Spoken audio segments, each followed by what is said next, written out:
आइए साथियों, आप सभी का जेके कंपटीशन सेंटर में हार्दिक स्वागत है। आज बहुत सारे छात्रों की डिमांड को देखते हुए उन्होंने कहा, साहब वैसे तो आप बहुत ही सारे मेंस की तैयारी कराते ही रहते हैं, बताते रहते हैं, समझाते रहते हैं, प्रश्नों को सॉल्व कराते रहते हैं। सर, कुछ प्रश्न ऐसे भी करा दीजिए जो कि हम घर बैठकर भी मेंस एग्जाम दे सकें।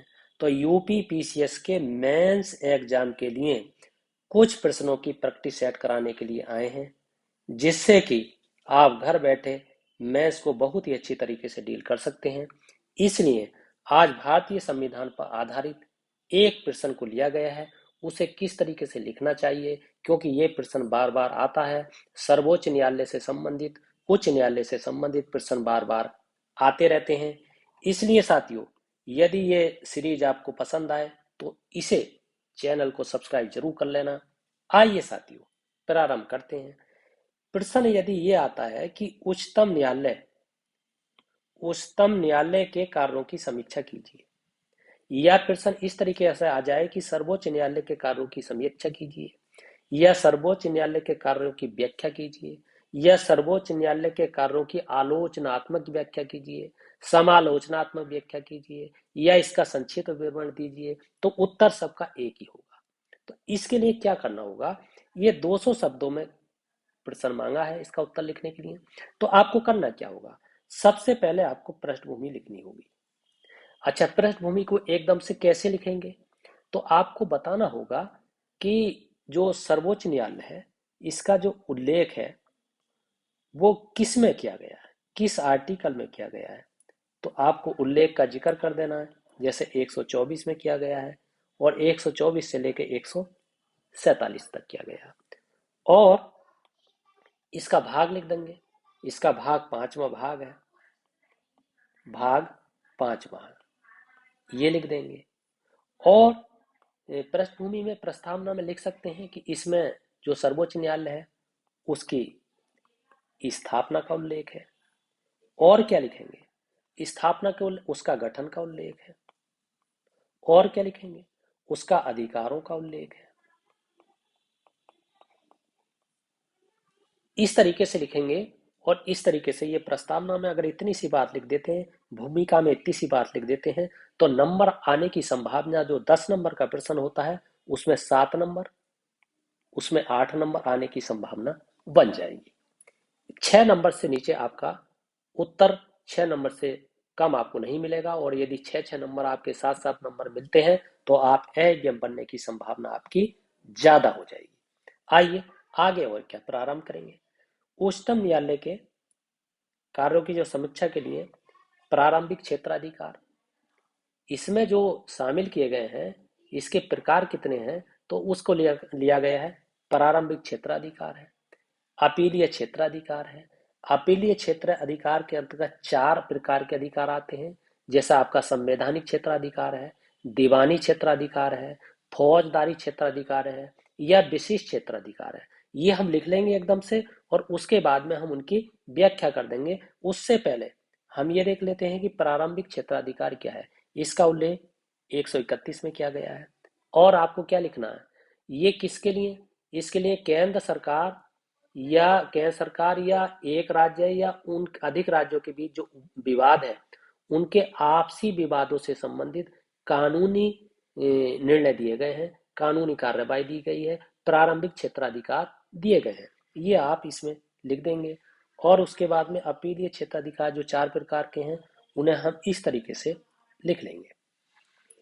संवैधानिक क्षेत्राधिकार, दीवानी क्षेत्राधिकार, फौजदारी क्षेत्राधिकार और विशेष क्षेत्राधिकार। और इसे छोटी छोटी 2-2, 3-3 शब्दों में, लाइनों में हम लिख देंगे।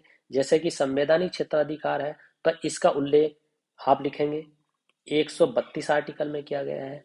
और इसमें क्या है, इसमें क्या बताया गया है, इसमें जो विवाद है, मामले हैं, वो संबंधित कानून का कोई सार तत्व उसमें निहित है, इस तरीके की जो स्थिति है उससे संबंधित सर्वोच्च न्यायालय में हम अपील कर सकते हैं, ये लिख सकते हैं। दीवानी क्षेत्राधिकार में क्या लिख सकते हैं, अनुच्छेद 133 के अनुसार, उसमें लिख सकते हैं कि अनुच्छेद 133 के अनुसार सभी मामले जैसे सर्वोच्च न्यायालय में अपील की जा सकती है, जिससे उच्च न्यायालय ये प्रमाणित करता है, कर सकता है इसमें कानून से संबंधित सारभूत तत्व निहित होते हैं और सर्वोच्च न्यायालय में उनकी अपील की जा सकती है। इस तरीके से हम इसमें लिख करके बता सकते हैं। उसके बाद में फौजदारी क्या होता है?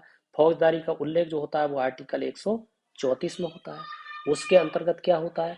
जैसे फैसलों को बदलना, अपराधी को मृत्युदंड देना, यदि किसी के मुकदमे को उच्च न्यायालय ने अपने पास ले लिया है तो उसमें किसी अपराधी की मृत्युदंड से दिया हो, वो मामले आते हैं। यदि उच्च न्यायालय ये प्रमाण पत्र दे दे कि उक्त मामला सर्वोच्च न्यायालय में रखने योग्य है तो ये भी फौजदारी का क्षेत्राधिकार के अंतर्गत आता है। इसी तरीके से विशिष्ट में क्या आएगा?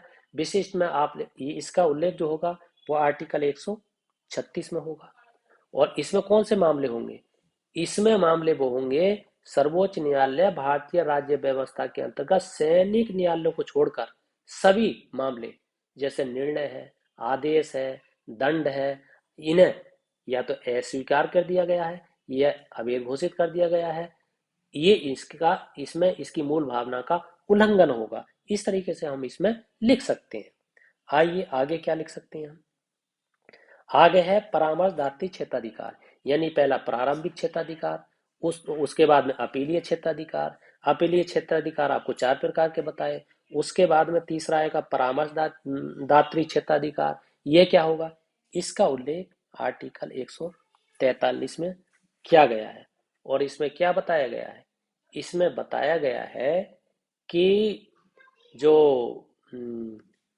143 के अंतर्गत जो राष्ट्रपति होता है, मतलब जो राष्ट्रपति होता है वो राष्ट्रपति सर्वोच्च न्यायालय से राय सर्वोच्च न्यायालय से राय दे सकता है। सर्वोच्च न्यायालय चाहे उस राय को राष्ट्रपति माने या ना माने, ये उस पर निर्भर करता है। उसे किसी भी तरीके से बाध्य नहीं किया जा सकता।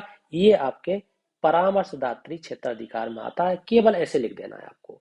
उसके बाद में मूल अधिकार का रक्षक। मूल अधिकार का रक्षक यानी आर्टिकल 32 के अंतर्गत 5 प्रकार की रिटों का वर्णन है। उसमें आपको लिख देना है, जैसे प्रत्यक्षीकरण है, और जैसे आपको लिख देना है आपका परमादेश है, परमादेश ये आपको लिख देना है। और आपका क्या आता है? जैसे प्रतिषेध है, इसका जिक्र आपको लिख देना है। और आपको क्या लिखना है? प्रतिषेध के अलावा जैसे एक अधिकार परीक्षा है, उत्प्रेषण है, इन रिटों को आपको लिख देना है कि इनके द्वारा रिटें जारी की जाती हैं या लेख जारी किए जाते हैं, ये आपको बता देना है। उसके बाद में आपका अभिलेख न्यायालय आता है। अभिलेख न्यायालय का उल्लेख किसमें होता है? आर्टिकल 129 में होता है। उसके बाद में हमें ये बता देना है कि अभिलेख न्यायालय का तात्पर्य ये होता है कि न्यायालय के अभिलेखों को साक्ष्य के रूप में यानी सबूतों के रूप में प्रस्तुत किया जाता है और उसकी प्रामाणिकता पर संदेह कभी नहीं किया जा सकता। ये अभिलेख न्यायालय के अंतर्गत आता है, ये लिख देना है आपको इसमें। उसके बाद में न्यायिक पुनर्वलोकन का अधिकार, ये क्या है? आर्टिकल 12 है, आर्टिकल 13 है, आर्टिकल 32 है। ये क्या है? न्यायिक पुनर्विलोकन द्वारा सर्वोच्च न्यायालय यानी संसद या कार्यपालिका के ऐसे कानूनों को अवैध घोषित कर देगा जो विधि के क्या होंगे? विधि के विरुद्ध होंगे या संविधान के आधारभूत ढांचे पर चोट पहुंचाएंगे, प्रहार पहुंचाएंगे, घात पहुंचाएंगे। ये लिख देना है केवल आपको। उसके बाद में निष्कर्ष लिख देना है। निष्कर्ष में क्या लिखना है? निष्कर्ष में लिखना है कि यह नागरिक के मौलिक अधिकारों का संरक्षण करता है। शासन के दोनों अंग, जैसे आपकी कार्यपालिका हो, कार्यपालिका ऐसे लिख सकते हैं, यह आपका विधायिका हो, इन पर क्या होता है? नियंत्रण रखा जाता है। नियंत्रण ये आपको लिख सकते हैं आप अपने निष्कर्ष में। इससे बहुत ही कहना अच्छा तरीके से उत्तर माना जाएगा। अब ये आपका उत्तर हो गया। इस तरीके से अगर आप लिख देते हैं, बहुत जल्दी जल्दी इन बातों को समझ लेते हैं, वहां पर लिखने का इतना टाइम नहीं होता है साथियों। यदि आप इतना लिख देते हैं तो आपको 7 नंबर, आपको 8 नंबर से कम मिलने वाला नहीं है। हर हालत में आपके सिलेक्शन होने की संभावना 100% बढ़ जाएगी। अब एक बार क्विक रिवीजन करते हैं कि उच्चतम न्यायालय के कार्यों की समीक्षा कीजिए।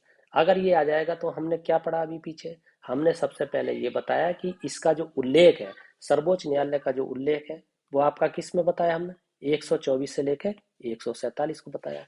ये आपको किस में लिखना है, पृष्ठभूमि में लिखना है। इसमें क्या क्या बताया फिर और आपको, इसमें हमने स्थापना के बारे में लिखना है। और क्या लिखना है, स्थापना के अलावा मैंने बताया आपको गठन इसका कैसे हुआ उसके बारे में, गठन का उल्लेख करना है, अधिकारों का उल्लेख करना है, ये आपको लिख देना है पृष्ठभूमि में। उसके बाद में मैंने आपको बताया कि फिर प्रारंभिक क्षेत्राधिकार जो है, प्रारंभिक क्षेत्राधिकार के बारे में हमने बताया लिखना है। और प्रारंभिक क्षेत्राधिकार के बारे में क्या क्या लिखना है, प्रारंभिक क्षेत्राधिकार के बारे में सबसे पहले तो मैंने आर्टिकल 131 बताया, और उसमें क्या लिखा गया है, जब किसी केंद्र सरकार या राज्यों के बीच जो विवाद होता है, या एक राज्य या उससे अधिक राज्यों के बीच में जो विवाद होता है, तो ऐसे झगड़े जितने भी आएंगे उन पर कानूनी संबंध में कोई प्रश्न खड़ा नहीं होगा। ये जो है सुनवाई करने का जो प्रारंभिक अधिकार है, ये आपको बताया। उसके बाद में अपीलीय क्षेत्र अधिकार, अपीलीय क्षेत्र अधिकार के बारे में मैंने आपको बताया कि इसका उल्लेख कितने मतलब आर्टिकल के अंतर्गत है, कौन से आर्टिकल के अंतर्गत है, मैंने आपसे बताया 132 से लेकर 134 में इसका उल्लेख है। और ये 4 प्रकार की अधिकारिता होती है, मैंने आपको बताया, जैसे संवैधानिक क्षेत्राधिकार, दीवानी क्षेत्राधिकार, फौजदारी क्षेत्राधिकार, विशिष्ट क्षेत्राधिकार। मैंने अभी आपको पीछे बताया कि जो संवैधानिक क्षेत्राधिकार है उसका उल्लेख 132 के अंतर्गत होगा, दीवानी क्षेत्राधिकार का उल्लेख 133 के अंतर्गत होगा, फौजदारी क्षेत्राधिकार का उल्लेख 134 के अंतर्गत होगा, ये मैंने आपको बताया। और उसके बाद में विशिष्ट क्षेत्राधिकार का उल्लेख 136 के अंतर्गत होगा, ये मैंने बताया, ये आपको ऐसे करके लिख देना। उसके बाद में आपको मैंने बताया कि परामर्श जो दात्री क्षेत्राधिकार है उसमें आपको बताया 143 का उल्लेख बताया। 143 उल्लेख का मतलब ये है, आर्टिकल 143 के अंतर्गत राष्ट्रपति किसी विवाद पर अपनी राय सर्वोच्च न्यायालय से मांग सकता है, ले सकता है, परंतु वो उस राय को मानने के लिए बाध्य नहीं है, ये इसमें बताया। फिर मूल अधिकार जो है, जो मूल अधिकारों का रक्षक के बारे में बताया, उसका आर्टिकल 32 में उल्लेख होगा। और 32 में क्या 5 प्रकार की ईटें होंगी, जिसमें मैंने आपको एक बंदी प्रत्यक्षीकरण बताया, दूसरा परमादेश बताया, तीसरा प्रतिषेध बताया, चौथा उत्प्रेषण बताया, पांचवा आपका अधिकार परीक्षा बताया, इसका आपको लिख देना है। उसके बाद में अभिलेख न्यायालय के बारे में मैंने आपको बताया, अभिलेख न्यायालय, अभिलेख न्यायालय के बारे में मैंने 129 आर्टिकल बताया।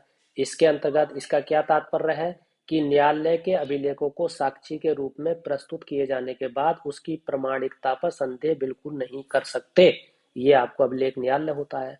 फिर न्यायिक पुनर्वलोकन बताया, इसका उल्लेख भी मैंने आपको बताया, आर्टिकल 12 में होता है, आर्टिकल 13 में होता है, आर्टिकल 32 में होता है। और इसके द्वारा क्या होता है कि न्यायिक पुनर्वलोकन द्वारा सर्वोच्च न्यायालय संसद या कार्यपालिका के ऐसे कानूनों को अवैध घोषित कर सकता है जो विधि के बिल्कुल विरुद्ध हो या संविधान के आधारभूत ढांचे पर प्रहार करते हो, चोट पहुंचाते हो, नुकसान करते हो, उन्हें शून्य घोषित कर दिया जाएगा। फिर मैंने अंत में आपको बताया निष्कर्ष लिखना है, निष्कर्ष में ये लिख देना है जैसे कि नागरिकों के मौलिक अधिकार का संरक्षण करता है कौन, सर्वोच्च न्यायालय, और शासन के दोनों अंग जैसे कार्यपालिका और विधायिका पर नियंत्रण रखता है। यदि आप इस तरीके से इसे लिखते हैं तो समझ लो आपको बहुत अच्छे नंबर आपको मिलेंगे।